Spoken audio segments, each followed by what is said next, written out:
पिछले वीडियो में हमने क्या कवर किया था, हमने ट्रांसक्रिप्शन अपना कवर कर लिया था। ट्रांसक्रिप्शन के बाद अभी इस वीडियो में हम ट्रांसलेशन कवर करने वाले हैं। सबसे पहले थोड़ा रिवाइज कर लेते हैं उसको। तो प्रोटीन सिंथेसिस में मेनली हम लोगों ने क्या देखा था कि दो मेथड होता है, जिसमें हमने देखा था मतलब दो स्टेप में पूरा प्रोटीन सिंथेसिस इन्वॉल्व होता है, जिसमें आप देखेंगे एक क्या था आपका ट्रांसक्रिप्शन और दूसरा है आपका ट्रांसलेशन। ट्रांसक्रिप्शन क्या है? ट्रांसक्रिप्शन एक्चुअली में डीएनए का जो भी इंफॉर्मेशन है वो किस पे मतलब ट्रांसफर होना, एमआरएनए पे ट्रांसफर होना होता है। इसके अलावा जो आपका ट्रांसलेशन है वो क्या है? एमआरएनए का जो भी इंफॉर्मेशन है उसके हेल्प से आपको पता है कि पॉलीपेप्टाइड चेन मतलब फॉर्म होती है। अमीन के मतलब अमीनो एसिड मतलब टीआरएनए जो रहता है वो बहुत सारे अमीनो एसिड्स को लेकर आता है और अब मतलब एमआरएनए के थ्रू उसका जो भी इंफॉर्मेशन रहता है उसके बेस पे अमीनो एसिड्स को ज्वाइंट करता है। वो सारी चीजें यहाँ पे हम लोग कवर करेंगे और उसके बेसिस पे हम देखेंगे कि बहुत सारे अमीनो एसिड जो है वो आपस में कंबाइन होके क्या फॉर्म करते हैं फाइनली। तो क्या फॉर्म करेंगे यहाँ पर? पॉलीपेप्टाइड बॉन्ड फॉर्म करते हैं और वो पॉलीपेप्टाइड बॉन्ड देन कहां पर? साइटोप्लाज्म में ट्रांसफर होता है और आगे चल के बहुत सारे प्रोटीन सिंथेसिस जो रहते हैं उसमें हेल्प करता है। ठीक है, तो ट्रांसलेशन पढ़ने से पहले हमको क्या करना है, देखिए सबसे पहले हम ट्रांसलेशन के तीन स्टेजेस तो कवर करेंगे, जिसमें इनिशिएशन, इलॉन्गेशन और टर्मिनेशन, ये तीन प्रोसेस में आपका पूरा ट्रांसलेशन कंप्लीट होगा। लेकिन उससे पहले उससे मतलब जो भी अटैच कुछ बेसिक पॉइंट्स हैं उसको हमको कवर करना पड़ेगा, जिससे कि हमारा जो ट्रांसलेशन है वो हमको अच्छे से क्लियर हो जाएगा। ठीक है, तो सबसे पहले आप देखेंगे यहाँ पर इसी का मतलब आपकी बुक का ही दो इससे मतलब छोटे छोटे पॉइंट्स हैं वो हम मतलब कवर कर लेते हैं, फिर ट्रांसलेशन से जुड़े जो बेसिक पॉइंट्स हैं उसको कवर करते हैं और इसके बाद तुरंत फिर हम क्या करेंगे, जो उसमें स्टेप्स इन्वॉल्व है वो तीनों स्टेप्स को स्टडी करेंगे। ठीक है, तो सबसे पहले आप देखेंगे यहाँ पर क्या है, म्यूटेशन एंड जेनेटिक कोड। मतलब म्यूटेशन और जेनेटिक कोड का क्या लिंक मतलब लिंकेज है। तो ठीक है, म्यूटेशन क्या होता है? एक्चुअली में मामला ये है कि डीएनए का जो सीक्वेंस है, अचानक से अगर आप देखेंगे जो डीएनए का जो सीक्वेंस है उसमें से कोई न्यूक्लियोटाइड अपने प्लेस को छोड़ के चला जाता है। यानी डीएनए में से अचानक कोई न्यूक्लियोटाइड, अगर आप देखेंगे नॉर्मली देखो दो चीज, एक म्यूटेशन और एक इवोल्यूशन। म्यूटेशन जो है वो एक सडन चेंज है, सडन चेंज मतलब अचानक चेंज, जबकि अगर आप देखेंगे इवोल्यूशन तो वो एक ग्रेजुअल चेंज है। म्यूटेशन क्या है? सडन चेंज, और जो आप देखेंगे इवोल्यूशन क्या है? Gradual change. तो आप देखेंगे जो म्यूटेशन होता है वो क्या होता है, शॉर्ट टाइम में अचानक हो जाता है, यानी न्यूक्लियोटाइड अचानक अपनी जगह को चेंज कर देता है, तो उसकी वजह से जो चेंज आता है उसको आप म्यूटेशन बोलते हैं। कई बार ये बहुत छोटा होता है और कई बार ऐसा होता है कि इजिली आइडेंटिफाइड किया जा सकता है, कई बार इतना छोटा होता है कि इसको इजिली आइडेंटिफाई नहीं किया जा सकता है। जैसे आपको देखेंगे कि सिकल सेल एनीमिया जो है वो आपका म्यूटेशन का ही कुछ एग्जांपल है। ठीक है, तो यहाँ उससे अटैच कुछ पॉइंट लिखा हूं, एक बार देख लेते हैं और फिर जो भी अपने को इसमें इंपॉर्टेंट लगेगा उसको मैं आपको एक्सप्लेन करता हूं। तो यहाँ पर सबसे पहले मैंने बता दिया है कि म्यूटेशन और जेनेटिक कोड में कि sudden change in the DNA sequence, जो आपके डीएनए सीक्वेंस है उसमें अचानक एक चेंज आता है, सडन चेंज आता है। ये ऐसा नहीं है कि मतलब एक ग्रेजुअल चेंज है जिसको बहुत ज्यादा लॉन्ग टाइम पीरियड लगेगा, ये अचानक चेंज होता है। अचानक न्यूक्लियोटाइड जो रहता है ट्रांसफर्स के टाइम अपने चेंज को, अपने जो कहते हैं कि डीएनए का सीक्वेंस है उसमें चेंज आ जाता है, अचानक कोई न्यूक्लियोटाइड जो रहता है वो अपने प्लेस को चेंज कर देता है। ठीक है, change in the genotype and character. और क्योंकि डीएनए ने क्या कर दिया, क्योंकि डीएनए ही क्या होता है, प्रोटीन सिंथेसिस में सबसे इंपॉर्टेंट रोल प्ले करता है, और डीएनए चेंज हो चुका है और इस वजह से जो नया ऑर्गेनिज्म प्रोड्यूस होगा उसका जीनोटाइप चेंज हो जाएगा, उसका कैरेक्टर चेंज हो जाएगा। यहां वही बात को लिखा है कि म्यूटेशन क्या है, तो म्यूटेशन एक रॉ मटेरियल की तरह काम करता है फॉर मतलब इवोल्यूशन के लिए, या फिर आप बोलेंगे वेरिएशन के लिए। वेरिएशन और इवोल्यूशन मतलब जो चेंज होता है, जो एक बोला जाए कि ऑर्गेनिज्म में चेंज आ रहा है, उसमें आप देखेंगे म्यूटेशन एक बहुत बड़ा रोल प्ले करता है और म्यूटेशन ही है। और आप देखेंगे जिसकी वजह से क्या होता है, जो ऑर्गेनिज्म वगैरह है उसमें धीरे धीरे चेंजेस आते रहते हैं। अभी हम पहले क्या कर रहे हैं, सब पॉइंट्स को समझते हैं, उसके बाद सभी बातों को अपने उंगलियों पे गिन लेंगे, इससे हमारा क्या रहेगा, कॉन्सेप्ट क्लियर रहेगा। ठीक है, फिर लॉस और गेन ऑफ डीएनए सीक्वेंस, इसमें दोनों चीज हो सकता है। हो सकता है कि डीएनए क्या आते हैं, डीएनए का सीक्वेंस आपके मतलब ये जो एक पूरा जी मतलब ये है स्ट्रैंड है उसमें से जीन कुछ मतलब हो सकता है कि डीएनए का सीक्वेंस रिलीज हो जाए, या हो सकता है कि कुछ गेन हो जाए। मतलब कुछ हो सकता है कि न्यूक्लियोटाइड जा भी सकता है, कुछ न्यूक्लियोटाइड आ भी सकता है। इसी को क्या बोला जाता है, डिलीशन और इंसर्शन ऑफ डीएनए सीक्वेंस।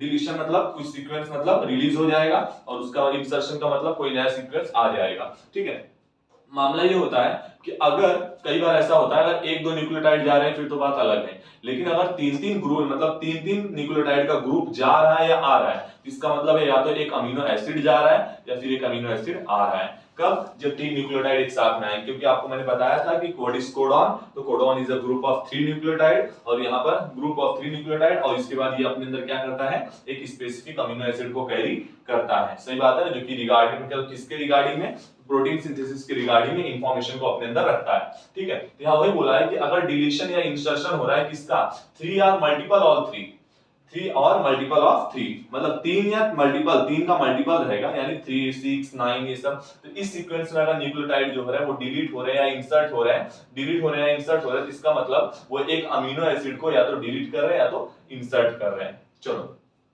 अब सब बातों को अपन एक बार समेटते हैं। सबसे पहली बात, म्यूटेशन क्या है, तो सडन चेंज है जो कि आपको डीएनए सीक्वेंस में दिखाई देगा। इसके बाद मैंने बताया था कि रॉ मटेरियल की तरह काम करता है, किसके लिए, इवोल्यूशन के लिए, या फिर आप बोलेंगे म्यूटेशन, मतलब आप नॉर्मल बोलेंगे इवोल्यूशन के लिए या फिर वेरिएशन के लिए। सही बात है कि नहीं। और इसकी वजह से आप देखेंगे कि एक सडन चेंज आता है डीएनए के सीक्वेंस में, और ये क्या होगा, कैरेक्टर में चेंज लाने के लिए सबसे ज्यादा इंपॉर्टेंट होता है। फिर मैंने आपको बताया कि जो म्यूटेशन होता है ये क्या होगा आपके, या तो हो सकता है कि इंसर्ट हो जाएगा, मतलब कोई डीएनए का सीक्वेंस इंसर्ट हो जाएगा, या फिर कोई डीएनए का सीक्वेंस जो है वो डिलीट हो जाएगा। फिर मैंने आपको बताया कि जो डीएनए का सीक्वेंस रहता है, यानी डिलीशन और इंसर्शन, अगर ये 3 के मल्टीपल में हो रहा है या 3 हो रहा है, तो इसका मतलब है कि एक अमीनो एसिड जो है या तो वो अंदर आ रहा है या फिर एक अमीनो एसिड जो है वो रिलीज हो जा रहा है, यानी आपके बॉडी में या तो कोई एक अमीनो एसिड जो है वो फॉर्म ही नहीं होगा या फिर एक एक्स्ट्रा अमीनो एसिड फॉर्म हो जाएगा। ठीक है, तो ये हम लोगों ने म्यूटेशन के बारे में थोड़ी सी बातें देख ली हैं, वो ज्यादा नहीं, बस आपको पता होना चाहिए कि आपको बोल दिया जाएगा कि भाई बताओ म्यूटेशन और जेनेटिक कोड का क्या रिलेशन है। बात ऐसी है कि अभी तक आप लोगों का मतलब ये बोला जाए कि जब से सिलेबस चेंज हुआ है तब से एक कोई भी फिक्स एग्जाम नहीं हुआ है, मतलब एक बोला जाए कि कंप्लीट सिलेबस का, तो क्वेश्चन के बेसिस कैसे रहेंगे, क्या कितने डिफिकल्टी लेवल रहेंगे, पेपर चेकिंग कैसे किया जाएगा, इस बारे में तो कुछ कहा नहीं जा सकता है कि डिफिकल्टी क्या आ जाएगी पेपर चेक करने की, बहुत ज्यादा उसको मतलब स्ट्रिक्ट कर देंगे या नॉर्मल रखेंगे, तो देखो क्या कैसा होता है। ठीक है, फिलहाल के लिए आप लोगों को इतना तो कवर करके ही जाना है कि मतलब क्वेश्चन फंसे जरूरी है। ठीक है, अब यहाँ पर म्यूटेशन आपका हो चुका है। दूसरा टर्म क्या है, tRNA is a adapter molecule. TRNA जो है अडैप्टर मॉलिक्यूल है। तो हिसाब किताब कैसा बना था, आप जरा समझिए इस बात को, कि उस टाइम पे साइंटिस्ट वगैरह ये चीज वो कर रहे थे कि टीआरएनए को कैसे पता चल रहा है। जैसे टीआरएनए क्या करता है, तो एमआरएनए का जो भी कोडॉन रहता है, देखिए ये होता है एमआरएनए, तो एमआरएनए है, ठीक है, तो टीआरएनए क्या लाता है, इसके लिए एंटीकोडॉन लाने का काम करता है। सवाल ये उठता है कि टीआरएनए को कैसे पता चल रहा है कि यहाँ पर जो क्या है, मतलब जो कोडॉन है उसका मतलब वो कैसे उसको पता चल रहा है कि यहाँ पर कौन सा कोडॉन है, आखिर वो उसका एंटीकोडॉन ला रहा है, तो उसको ये पता कैसे चल रहा है कि टीआरएनए मतलब कि वो वहां पर एमआरएनए के पास कोडॉन कौन सा है और उसका एंटीकोडॉन कौन सा लाना है। तो यहाँ पर उसी को बोला गया है कि टीआरएनए जो है एडेप्टर मॉलिक्यूल की तरह काम करता है, यानी कि जैसा यहाँ पर वो रहेगा, जैसा यहाँ पे कोडॉन रहेगा उसके हिसाब से एंटीकोडॉन लाने का काम कौन करता है, टीआरएनए। ये एडेप्टर मॉलिक्यूल अपने आप को उस हिसाब से अडेप्ट कर लेना, अपने आप को उस हिसाब से अडेप्ट कर लेना, ये प्रॉपर्टी, ये मैकेनिज्म किसमें होता है, तो टीआरएनए में होता है। That's why tRNA is a adapter molecule. Question बन सकता है why tRNA is a adapter molecule, तो आपको बताना है कि टीआरएनए जो है वो मतलब एमआरएनए पे जो भी कोडॉन रहता है उसका एंटीकोडॉन जो होता है उसको बड़े आसानी से रीड कौन कर लेता है, यानी कंसीडर मतलब रीड कर लेना या रिकॉग्नाइज कर लेना, एनालाइज कर लेना, कौन करने का काम करता है, तो टीआरएनए करने का काम करता है। और that's why tRNA is called यहाँ पर एडेप्टर मॉलिक्यूल। ये आपको रेडी रखना है, यहां से क्वेश्चन बन सकता है। तो यहाँ पर वही बात लिखा है, टीआरएनए के अंदर वो प्रॉपर्टी होती है कि वो क्या करता है, कोडॉन को रीड कर सकता है। किसके कोडॉन को, तो एमआरएनए के कोडॉन को, और thus tRNA is considered as the adapter molecule. इसके बारे में और कुछ बातें लिखा है कि टीआरएनए देखो कैसा होता है। क्लॉवर लीफ मॉडल क्या कहता है, clover leaf model, clover leaf model में देख लेते जरा। अगर मैं नॉर्मली बोल दूं, देखिए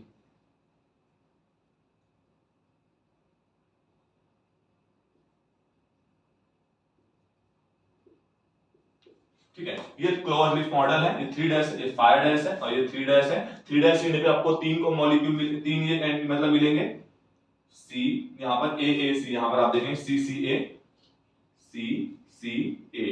ये क्या होते हैं, अनपेयर्ड होते हैं। अनपेयर्ड मतलब क्यों अनपेयर्ड है, एक्चुअली में यहां से अमीनो एसिड अटैच होगा, ये अमीनो एसिड अटैच होता है। तो 3' एंड पे अटैच होगा या 5' एंड पे, तो इसका जवाब है 3' एंड पे अटैच होगा। यहाँ पर ये क्या है, ये एंटी कोडॉन होता है और यही एंटी कोडॉन जो है ये कोडॉन के साथ जाकर हाइड्रोजन बॉन्डिंग से बाइंड होगा। यही एंटी कोडॉन जो है ये हाइड्रोजन बॉन्डिंग से बाइंड होगा। याद रखिएगा यहाँ पर ये क्या है, क्लोवरलीफ मॉडल है और ये टीआरएनए का स्ट्रक्चर है। कुछ मतलब एक साइंटिस्ट ने तो ऐसा स्ट्रक्चर दिया था, बाकी दूसरे साइंटिस्ट ने ऐसा, और उन्होंने बोला था ये 3' एंड है और यहाँ पर आप देखेंगे तो 3 ऐसे कुछ होता है, बेस पेयर यहाँ भी रहेंगे लेकिन ये अनपेयर्ड होंगे। ये एंटी कोडॉन होते हैं जो आगे चल के किसके साथ में, यहाँ पर कोडॉन के साथ में क्या फॉर्म कर लेंगे, बेस पेयर फॉर्म कर लेंगे। तो ठीक है, यहाँ पर कुछ बातों को समझते हैं। तो सबसे पहले क्या लिखा है यहाँ पर, टीआरएनए जो है वो अडेप्टर मॉलिक्यूल है। टीआरएनए जो है वो पजेस एंटी कोडॉन, कहां पर, बेसिस पे। टीआरएनए के बेसिस पे एंटी कोडॉन्स होते हैं which is a complementary to codon. जो हमारा एमआरएनए का कोडॉन है उसका कॉम्प्लीमेंट्री रहेगा यानी उल्टा रहेगा। यानी अगर वो एयूजी है, ध्यान दीजिए जरा, अगर मैं बोलूं कि मेरे एमआरएनए पे ए यू और जी है तो ए का उल्टा क्या होगा, तो टी। लेकिन टी यहां पर आपको पता है कि टीआरएनए के पास नहीं होता, तो यहां पर हो जाएगा यू। सही बात है, U का उल्टा क्या होगा, यहां पर A और G का उल्टा क्या हो जाएगा, C। तो UAC यहां पर आप देखेंगे कि इसका क्या हो जाएगा, एंटी कोडॉन, जो कि कौन लेकर आएगा, तो टीआरएनए लेकर आएगा। ठीक है, यहां वही बात को बोला गया है कि टीआरएनए जो होता है वो पजेस एंटी कोडॉन, जो कि किसका रहेगा, यहां पर बेस पे प्रेजेंट होगा और ये कॉम्प्लीमेंट्री कोडॉन होता है किसका, तो एमआरएनए का। एमआरएनए का एंटी कोडॉन ये लेकर आएगा। ठीक है, इसके बाद मैंने बताया कि टीआरएनए के 3' एंड पे क्या होता है, तो 3' एंड पे CCA करके आपको क्या दिखेगा, एक कोडॉन दिखेगा जो कि जिसका कहते हैं कि जो कि अनपेयर्ड फॉर्म में रहेगा और वो एक्चुअली में क्या अटैच करने के लिए काम करेगा, तो अमीनो एसिड को अटैच करने के काम करेगा। यहां पर इसी एंड पे अमीनो एसिड होते हैं, इसी एंड पे टीआरएनए के अमीनो एसिड होता है और यही अमीनो एसिड क्या होगा, एक अमीनो एसिड दूसरे अमीनो एसिड से और दूसरा वाला तीसरे अमीनो एसिड से, यानी इस तरीके से पूरा एक सीक्वेंस बनाएंगे और यहाँ पर पॉलीपेप्टाइड बॉन्ड फॉर्म करेंगे। सबसे पहले मोनोपेप्टाइड रहेगा, देन वो डाइपेप्टाइड बनेगा और इस तरीके से पॉलीपेप्टाइड बॉन्ड फॉर्म होता है। यहाँ वही लिखा गया है कि tRNA has a 3' and amino acid जो कि एक्सेप्ट, यहाँ पर एक्सेप्टर एंड रहेगा, having unpaired CCA amino acid binding site. यहाँ पर क्या होगा, ये CCA 3' बाइंडिंग साइट है जो कि अमीनो एसिड को क्या करेगा, बाइंड करने का काम करेगा। एक्सेप्टर एंड है अमीनो एसिड का, कौन सा, टीआरएनए हैज 3' एंड।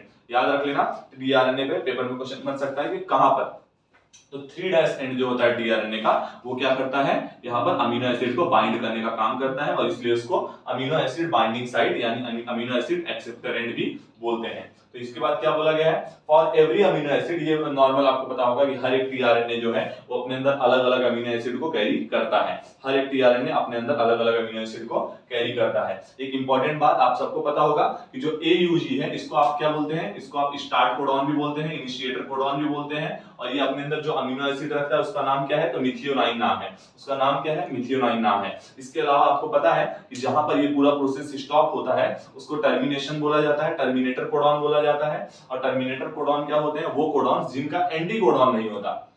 एमआरएनए पे वो कोडॉन्स जिनका एंटी कोडॉन नहीं होता उसको आप क्या बोलते हैं, टर्मिनेटर कोडॉन बोलते हैं। फॉर एग्जांपल UAA, UAG और UGA, ये सब अगर आप देखेंगे तो टर्मिनेटर कोडॉन्स है, इनका एंटी कोडॉन टीआरएनए के पास नहीं होता, दैट्स व्हाई इनको क्या बोला जाता है, इनको टर्मिनेटर कोडॉन बोला जाता है। यहाँ पर आप देखेंगे कि यहाँ पे जो आपका ट्रांसलेशन का प्रोसेस है वो यहाँ पर आकर स्टॉप हो जाता है। तो यहाँ पर वही लिखा है कि no tRNA is for stop codon, stop codons के लिए कोई भी टीआरएनए यहाँ पर अवेलेबल नहीं होता है। तो यहाँ पर फिर से उस बात को समेट लेते हैं, हमने क्या क्या देखा है। सबसे पहले हमने देखा कि टीआरएनए जो है अडेप्टर मॉलिक्यूल है, फिर हमने क्या देखा, टीआरएनए जो अडेप्टर मॉलिक्यूल है, इसके अलावा टीआरएनए में क्या होता है, तो एंटी कोडॉन्स होते हैं, कहां पर होते हैं, तो बेसिस में होते हैं। और वो बेसिस में जो एंटी कोडॉन्स होते हैं मैंने बताया कि वो क्या होते हैं, एक्चुअली में एमआरएनए का जो रहेगा उसका उल्टा कोडॉन लेकर जाने का, मतलब कॉम्प्लीमेंट्री कोडॉन लेकर जाने का काम कौन करता है, तो ये टीआरएनए करते हैं। फिर मैंने बताया कि 3' एंड पे क्या रहता है, तो 3' एंड पे एक्सेप्टर, मतलब अमीनो एसिड एक्सेप्टर एंड बोला जाता है, जिसमें आप देखेंगे कि यहाँ पर अमीनो एसिड आपस में बाइंड होते हैं। ये एक्चुअली में अनपेयर्ड होता है, CCCA होगा।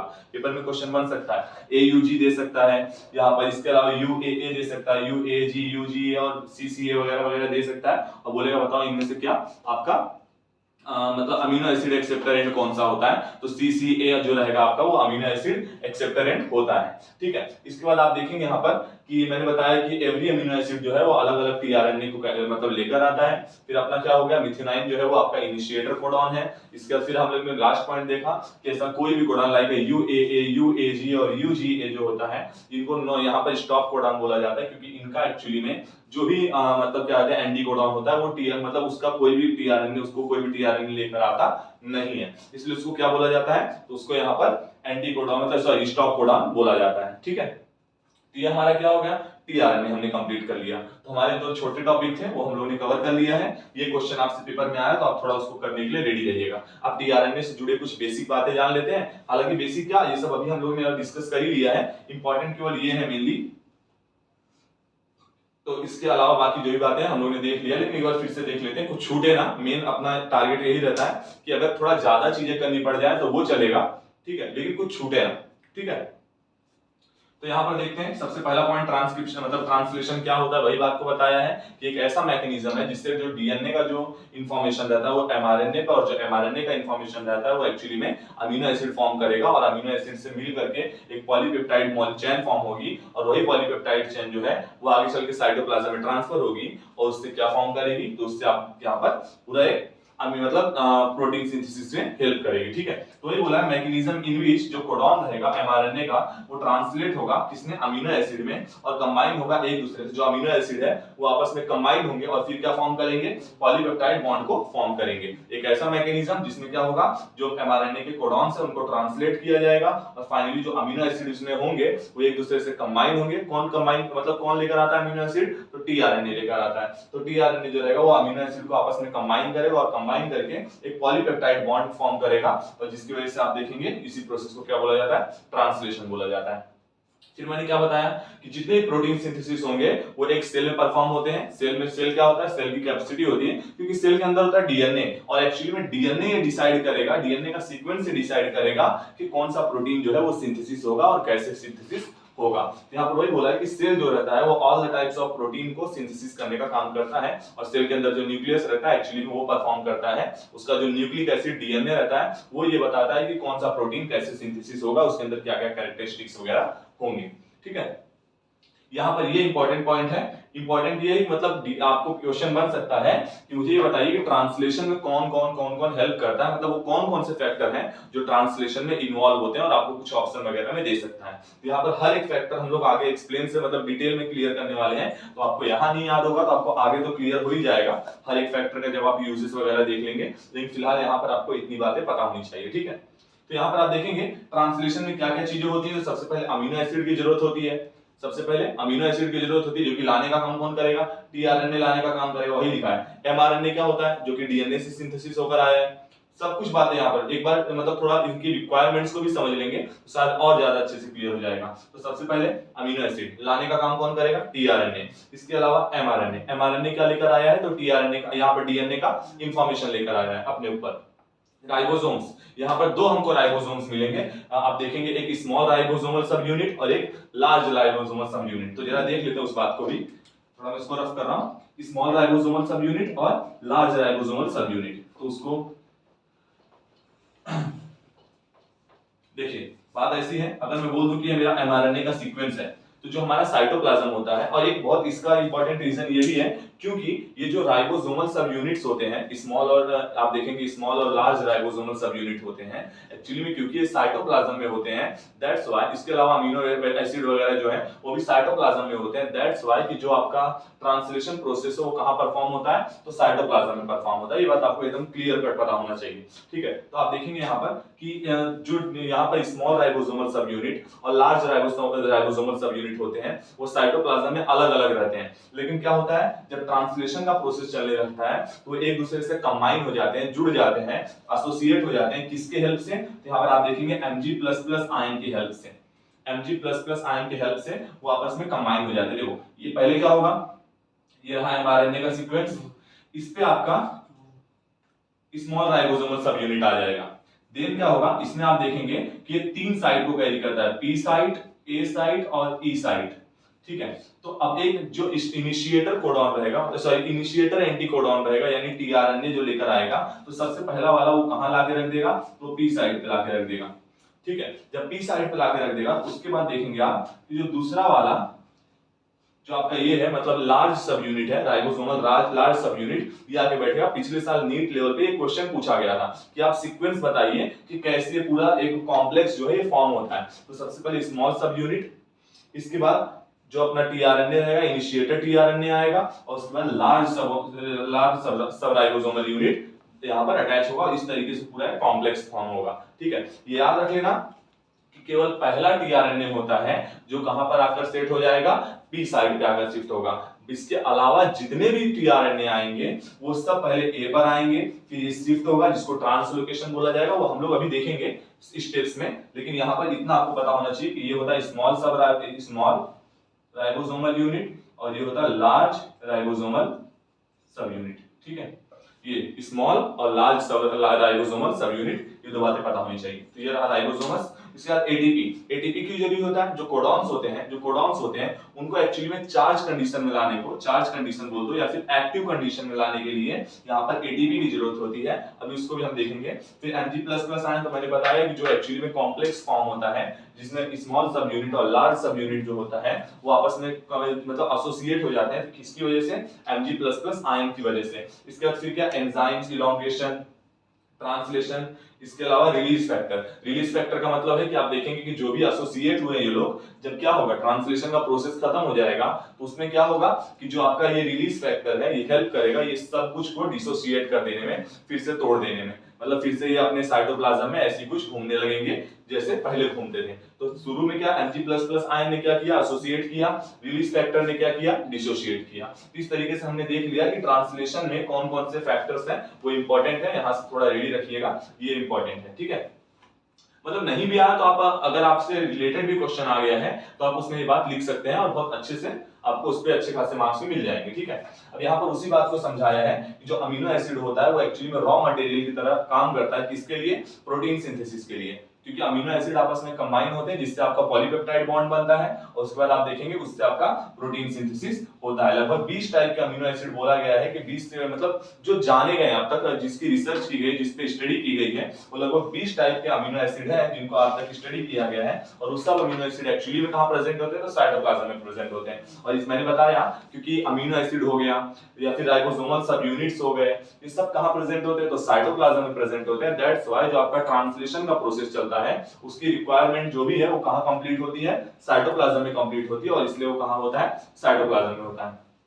तो मैंने बताया यहाँ पर इसके अलावा डीएनए जो है वो कंट्रोल करता है सिंथेसिस को। ये अलग से एक पॉइंट लिख दिया मैंने कि डीएनए जो होता है वो एक्चुअली में जो प्रोटीन सिंथेसिस होता है उसका कंट्रोल करता है। कैसे कंट्रोल करता है, तो with the help of RNA. RNA क्या करता है, इंटरमीडिएट का काम करता है। किसके बीच में, डीएनए और प्रोटीन के बीच में। यानी डीएनए में जो इंफॉर्मेशन रहती है वो कहां पे मतलब कहां, उसकी वजह से प्रोटीन फॉर्मेशन होता है। किसकी हेल्प से, तो एमआरएनए की हेल्प से। तो एमआरएनए क्या करता है, इंटरमीडिएट का काम करता है। तो ये बोला डीएनए जो है वो कंट्रोल करता है synthesis of amino acid through the mRNA की वजह से। और फिर बोला है कि आरएनए जो होता है एक्चुअली में इंटरमीडिएट का काम करता है। किसके किसके बीच में, डीएनए और प्रोटीन के बीच में। ये सब नॉर्मल पॉइंट्स हैं, पता होने चाहिए, बस पता होने चाहिए, ये नहीं कि आपको इसको रट्टा वगैरह मानना है। लास्ट पॉइंट है, अब यहाँ पर वही चीज को समझाया जो यहाँ पर मैंने आपको समझाया है कि जो राइबोसोम जो होता है वो कंसिस्ट करता है स्मॉल एंड लार्ज सब यूनिट। ये रहा स्मॉल सब यूनिट और ये रहा लार्ज सब यूनिट। ये कहां पर प्रेजेंट होते हैं, ये सेपरेटली प्रेजेंट होते हैं साइटोप्लाज्म में। लेकिन मैंने बताया कि जब प्रोटीन सिंथेसिस का टाइम आता है तो ये आपस में एसोसिएट हो जाते हैं एक दूसरे से with the help of Mg++ ions.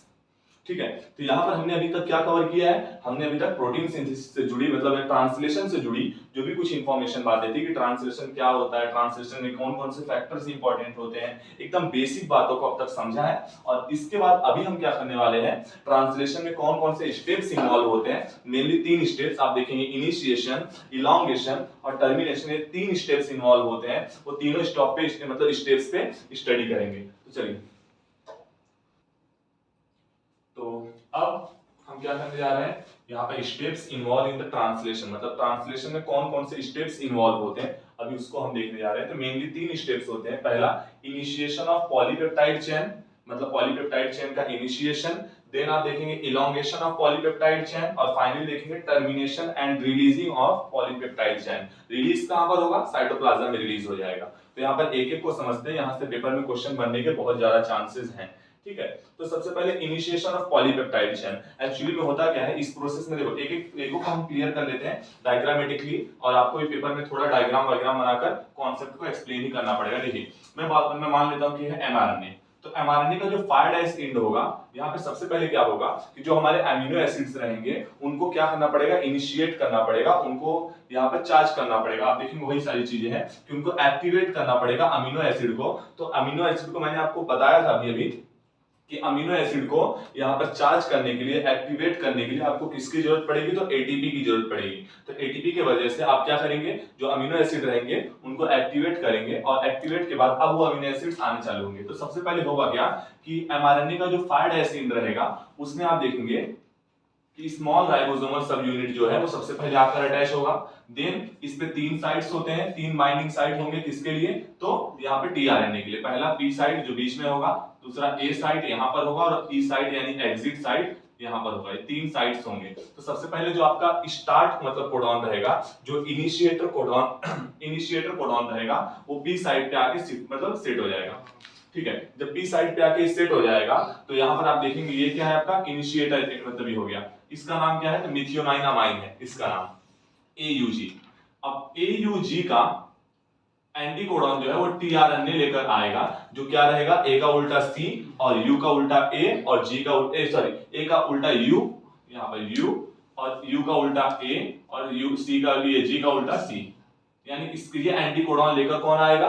तो आपका टीआरएनए लेकर आएगा, और इस पे शिफ्ट कर देगा और अटैच कर देगा हाइड्रोजन बॉन्डिंग से। तो जब हाइड्रोजन बॉन्डिंग से इस पे अटैच हो जाएगी, अब ये प्रोसेस यहाँ पर होगा, और अब ये पहला प्रोसेस देखो यहाँ पर। अब इसके बाद दूसरा लार्ज सब यूनिट जो है वो आकर अटैच होगा। पेपर में यहाँ से क्वेश्चन बन सकता है कि कैसे एक्चुअली में हो रहा है। तो सबसे पहले यहाँ पर small ribosomal subunit, then initiator tRNA, और उसके बाद आप देखेंगे कि लार्ज सब राइबोसोमल सब यूनिट। इस तरीके से ये 3 प्रोसेस परफॉर्म हुआ है। ये कहां पर परफॉर्म हो रहा है? तो 5' एंड पे परफॉर्म हो रहा है। इसलिए आप ये सब सारी चीजें हैं, ये कहां पर होगा? तो ये इनिशिएशन ऑफ पॉलीपेप्टाइड चेन में। ये बात को ध्यान रखना है कि जो यूकैरियोटिक सेल रहता है उसमें जो इनिशिएटर टीआरएनए रहता है उसको क्या बोला जाता है? तो मिथियोनाइन बोला जाता है। जबकि जो प्रोकैरियोटिक सेल्स रहते हैं उसमें जो आप देखेंगे कि मतलब टीआरएनए रहता है इनिशिएटर, उसको फॉर्मिल यहाँ पर मिथियोनाइन बोला जाता है। ये आपको पता है। अब देखें यहाँ पर कुछ बातों को कैरी कर लेते हैं, और ये बातें आपको पता होगी कि स्मॉल राइबोसोमल सब यूनिट और लार्ज राइबोसोमल सब यूनिट ये आपस में अटैच होते हैं किसके हेल्प से? तो Mg++ आयन की हेल्प से, Mg++ आयंस की हेल्प से। ये बात आपको यहाँ पर पता होनी चाहिए, ठीक है। अब हर एक बातों को अपन कैरी करते हैं। यहाँ पर आप देखेंगे P' जो P मतलब P साइड जो है वो यहाँ पर शिफ्ट हो चुका है, ऑक्यूपाइड है, जबकि A साइड जो है वो क्या है? तो A साइड यहाँ पर वैकेंट है, मतलब खाली है। तो ये आपको थोड़ा पता होनी चाहिए। अब इनिशिएशन में हमने अच्छे खासे पॉइंट कवर कर लिए हैं, इतने में सिमट गया आपका इनिशिएशन, ठीक है। ये डायग्रामेटिकली है, आप भी हो सके तो एक्सप्लेन कर देंगे ऐसे डायग्राम वगैरह बना के, तो कोई दिक्कत नहीं आएगी, ठीक है। सबसे पहले वही लिखा है कि क्या होगा इनिशिएशन में, बिफोर ट्रांसलेशन मतलब ट्रांसलेशन के पहले आपको क्या करना पड़ेगा? तो जो अमीनो एसिड रहेगा उसको क्या करना पड़ेगा? एक्टिवेट करना पड़ेगा। किसके हेल्प से? एटीपी के हेल्प से। फिर क्या होगा? जो स्मॉल राइबोसोमल सब यूनिट है वो 5' एंड पे आकर क्या होता है? एमआरएनए के अटैच हो जाएगा। देन फिर क्या है? जो AUG है आपका, जो यहाँ पर AUG जिसको क्या नाम दिया है? Initiator codon. तो AUG जो है वो प्रोसेस को, ट्रांसलेशन के प्रोसेस को इनिशिएट करता है, शुरू करता है, और क्या होगा? सबसे पहले एक्टिवेट होगा। सबसे पहले कौन सा अमीनो एसिड एक्टिवेट होगा? तो AUG अमीनो एसिड एक्टिवेट होगा, और उसका एंटीकोडॉन यानी कि UAC कौन लेकर आएगा? तो टीआरएनए लेकर आएगा। तो UAC बाइंड होगा विद AUG, किससे? तो हाइड्रोजन बॉन्डिंग से। तो हमने यहाँ देखा कि हाइड्रोजन बॉन्डिंग से आपस में बाइंड हो गए थे। फिर यहाँ पर हम लोगों ने देखा था कि AUG जो है वो अपने अंदर कैरी करता है कौन सा अमीनो एसिड? तो मिथियोनाइन अमीनो एसिड, जो कि यूकैरियोटिक में होगा, जबकि फॉर्मिल मिथियोनाइन किसमें होगा? तो प्रोकैरियोटिक में होगा। इसके बाद मैंने बताया कि जो स्मॉल राइबोसोमल सब यूनिट है और जो लार्ज राइबोसोमल सब यूनिट है वो आपस में बॉन्डेड होते हैं, किससे? तो Mg++ आयन से आपस में अटैच होते हैं, बॉन्डेड होते हैं। आगे चल के आपको पता पड़ेगा रिलीज फैक्टर जो रहेगा वही यहाँ पे आएगा और सब कुछ रिलीज कर देता है। फिर आप देखेंगे इनिशिएटर चार्ज टीआरएनए जो है वो पी साइड पे रहता है, जबकि ए साइड आपका अभी क्या है? खाली है, अभी खाली है। फिर आप देखेंगे इलॉन्गेशन में क्या होगा? ए साइड पे दूसरा वाला यहाँ पर अमीनो एसिड आएगा, जो भी अमीनो एसिड रहेगा। तो ये रहा हमारा इनिशिएशन का पार्ट। अब आप देखेंगे इलॉन्गेशन ऑफ पॉलीपेप्टाइड चेन। देखो इसमें एक्चुअली में क्या होगा, आपको याद रखना है कि केवल पहला जो टीआरएनए रहता है वो पी साइड पे आके बैठेगा, इसके बाद जितने भी टीआरएनए आएंगे वो सबसे पहले ए साइड पे आके बैठेंगे। ठीक है, ए साइड पे आएंगे, ए साइड पे यहाँ पर जो एमआरएनए रहेगा उनके बीच में यहाँ पर क्या फॉर्म होगा, तो जो एमआरएनए रहेगा और जो टीआरएनए रहेगा उनके बीच में यहाँ हाइड्रोजन बॉन्डिंग फॉर्म होगी। लेकिन ये अपने साथ में एक अमीनो एसिड को भी लेकर आएगा, और वो अमीनो एसिड जो पहले वाला अमीनो एसिड है उसके साथ में बाइंड हो जाएगा। किससे बाइंड होगा, तो यहाँ पर पेप्टाइड बॉन्ड से बाइंड होगा। याद रखिएगा, कोडॉन और एंटीकोडॉन हाइड्रोजन बॉन्डिंग से, अमीनो एसिड्स आपस में पेप्टाइड बॉन्डिंग से, ये दोनों आपस में बाइंड हो जाएंगे। और बाइंड होने के बाद अब होगा क्या, इसी प्रोसेस में सबसे पहली बार आप देखेंगे ट्रांसलोकेशन का प्रोसेस परफॉर्म होगा। पेपर में क्वेश्चन आ सकता है कि ट्रांसलोकेशन कहां परफॉर्म होता है, तो इलॉन्गेशन में परफॉर्म होता है, पता होना चाहिए। तो यहाँ पर होगा क्या एक्चुअली में, जब ये दोनों आपस में, देखो पहले क्या है, दोनों अलग अलग है तो मोनोपेप्टाइड है, लेकिन जब ये दोनों आपस में अटैच हो जाएंगे तो डाइपेप्टाइड हो जाएगा। और इस वजह से देखो, जब किसी टीआरएनए के पास अमीनो एसिड रहेगा तो उसको चार्ज टीआरएनए बोला जाता है, लेकिन अगर उसका अमीनो एसिड निकल गया तो उसको अनचार्ज टीआरएनए बोला जाता है। तो यहाँ पर अभी ये चार्ज टीआरएनए है, लेकिन जैसे ही इसका वाला इसके साथ में क्या हो जाएगा, अटैच हो जाएगा, अब इसके पास ये अनचार्ज हो गया तो ये किक किया जाएगा। कहां पे किक कर देंगे इसको, ई पे, यानी एग्जिट साइड पे, और एग्जिट साइड से ये आगे निकल जाएगा, रिलीज हो जाएगा। और यहाँ पर फिर क्या होगा, जो ए साइड है, ए वाले साइड पे जो टीआरएनए है वो कहां पर आके अटैच हो जाएगा, पी साइड पे। ठीक है, मतलब आगे शिफ्ट हो जाएगा। और ये प्रोसेस केवल यही लोग के साथ में नहीं होता, ये पूरा प्रोसेस आगे बढ़ता है, मतलब ये पूरा कॉम्प्लेक्स आगे सरकता है, न कि केवल टीआरएनए। तो ये आपको थोड़ा पता होना चाहिए। एक्चुअली में देखा जाए, सरल में देखा जाए तो ये नहीं सरकता है, सरकता कौन है, कॉम्प्लेक्स। लेकिन हमको ऐसा लगता है कि ए जो है वो अटैच होके, ए जो है वो पी पे शिफ्ट हो गया है, जबकि पूरा कॉम्प्लेक्स शिफ्ट होता है। ठीक है, तो यहाँ पर ए जो है, अब वो यहाँ पर क्या होगा, देखो यहाँ लिखा है, नाउ वन बाय वन जो अमीनो एसिड्स हैं वो क्या होंगे, एडेड होते जाएंगे। किससे, फर्स्ट अमीनो एसिड से। जो दूसरे अमीनो एसिड्स आ रहे हैं हम लोग ने एक्सप्लेन कर दिया हूं, अब एक बार बस रीड कर लेते हैं ताकि आपके पॉइंट्स वगैरह क्लियर हो जाए। दो चार पॉइंट्स आपको लिखना रहेगा तो आप लिख सकते हो।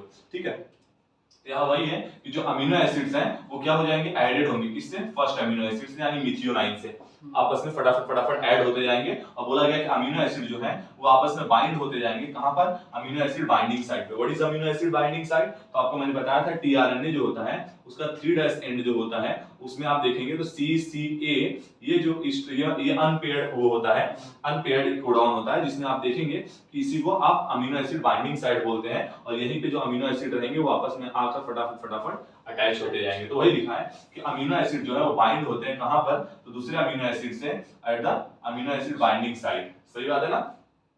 अच्छा, एडिशन ऑफ अमीनो एसिड, जब दो अमीनो एसिड आपस में जुड़ते हैं तो एक्चुअली में ये पूरा एक 3 स्टेप प्रोसेस है। सबसे पहले कोडॉन को रिकॉग्नाइज किया जाता है कि कौन सा कोडॉन है, क्या कैसे, उसका एंटी कोडॉन कौन लेकर आता है, टीआरएनए लेकर आता है। फिर क्या होगा, जो इनिशिएटर अमीनो एसिड रहेगा, इनिशिएटर अमीनो एसिड मतलब मिथियोनाइन, ठीक है, वो क्या होगा, सेकंड अमीनो एसिड के साथ में क्या होगा, ज्वाइन हो जाएगा। किससे ज्वाइन होगा, यहाँ पर पॉलीपेप्टाइड बॉन्ड से। मैंने आपको बताया कि पेप्टाइड बॉन्ड से दो अमीनो एसिड के बीच में पेप्टाइड बॉन्ड प्रेजेंट होता है। At this time the tRNA is kicked of from P side. और यही बात मैंने बताया कि शुरुआत में ये पहली बार रहता है जब जो आपका फर्स्ट टीआरएनए जो रहेगा, जो कि अनचार्ज टीआरएनए हो चुका है, वो कहां पे शिफ्ट होगा, तो पी साइड से यहाँ पर ई साइड पे शिफ्ट होगा, और दूसरा वाला जो रहेगा वो ए साइड से पी साइड पे शिफ्ट होगा। तो वही लिखा है कि वो पी साइड से किक्ड ऑफ होगा कौन, फर्स्ट टीआरएनए, और कहां चला जाएगा, ई साइड पे, यानी एग्जिट साइड पे।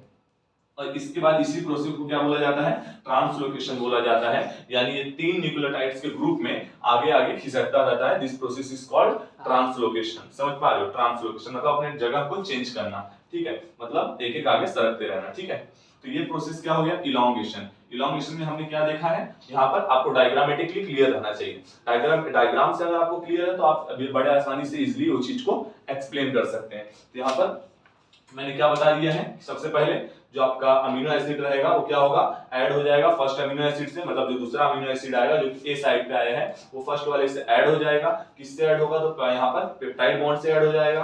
और कहां पर, टीआरएनए का जो बाइंडिंग साइट रहते हैं वहां पर एक दूसरे से अटैच होते हैं। एक वाला अमीनो एसिड दूसरे अमीनो एसिड से वहां पर अटैच हो जाएगा, जो कि ये अनपेयर्ड है।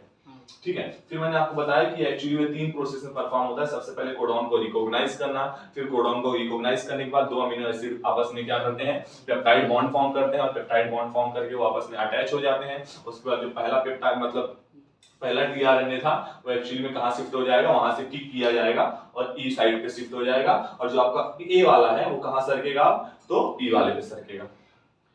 थर्ड यहाँ पर तीसरा जो इसका स्टेप है वो क्या है, टर्मिनेशन। और यहाँ पे क्या होगा, जो आपका ट्रांसलेशन प्रोसेस है वो टर्मिनेट हो जाएगा, स्टॉप हो जाएगा, क्योंकि यहाँ पर क्या आ चुका है, जो एमआरएनए का देखो सब ऐसे आकर अटैच हो रहे हैं, सब अमीनो एसिड आके मतलब अब होगा क्या, अभी आप समझ जाइए थोड़ा कि पी वाला जो है वो ई पे जाएगा, फिर ए वाला जो पी पे जाएगा, फिर एक और टीआरएनए आएगा वो कहां शिफ्ट हो जाएगा, ए पे शिफ्ट हो जाएगा, फिर एक ए मतलब जो इसका देखो जो इसका अमीनो एसिड रहेगा वो इससे अटैच हो जाएगा, सही बात है कि नहीं, फिर ये अनचार्ज हो जाएगा, ये भी निकल जाएगा, फिर ये यहाँ पर आ जाएगा, फिर एक नया टीआरएनए आएगा, फिर इसका अमीनो एसिड इस वाले से जो न्यू वाला है उसके साथ अटैच हो जाएगा, ये अनचार्ज हो जाएगा, ये भी निकल जाएगा। इस तरीके से प्रोसेस परफॉर्म होता रहता है और फाइनली होता क्या है कि चलते चलते चलते चलते आगे क्या आ जाएगा, तो यहाँ पर स्टॉप कोडॉन आ जाएगा। जब स्टॉप कोडॉन आ जाएगा तो हमको पता है कि स्टॉप कोडॉन के पास आप देखेंगे कि स्टॉप कोडॉन का मतलब एंटी कोडॉन जो रहता है वो किसी भी टीआरएनए के पास नहीं होता है, और इस वजह से क्या होता है वहां पे जो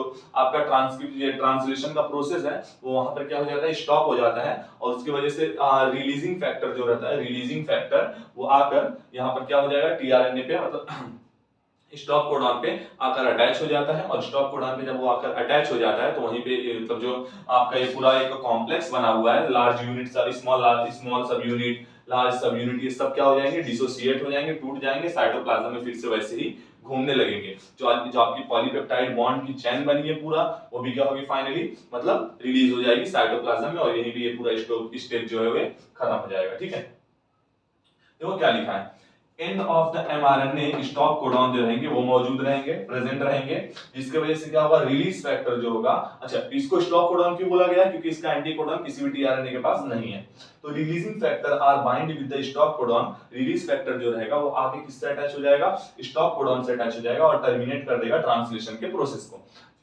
फिर मैंने क्या बताया, polypeptide chain releasing in the cytoplasm, जो पॉलीपेप्टाइड चेन रहेगी वो साइटोप्लाज्म में आपके रिलीज हो जाएगी, और फाइनली इस यहाँ पर सब यूनिट कॉम्प्लेक्स जो है, लार्ज सब यूनिट स्मॉल सब यूनिट, ये क्या हो जाएगा, डिसोसिएट हो जाएगा। इस तरीके से हमने क्या समझ लिया है, ट्रांसलेशन का प्रोसेस हमारा कंप्लीट हो गया है, हमने पूरा ओवरऑल यहाँ पे सब कुछ कर लिया है। सबसे पहले इनिशिएशन के बाद इलॉन्गेशन, और इलॉन्गेशन के बाद हम लोग ने टर्मिनेशन कंप्लीट कर लिया। यहाँ एक छोटा सा पॉइंट है यूटीआर, यहाँ पर यूटीआर का मतलब नॉर्मली आप देखेंगे मतलब अनट्रांसलेटेड रीजन है, अनट्रांसलेटेड रीजन मतलब वो इलाके, मतलब वो क्या आते हैं, मतलब पूरा एमआरएनए का वो इलाका 5' से लेकर के 3' तक जिसको जो अनट्रांसलेटेड रहे। जैसे अगर मैं बोलूं कि मान लीजिए मेरा प्रोसेस जो है इनिशिएशन का वो यहाँ से स्टार्ट हुआ और यहाँ पे फाइनली खत्म हो गया, क्योंकि यहाँ पर जो था इनिशिएटर कोडॉन था AUG और यहाँ पे टर्मिनेटर कोडॉन था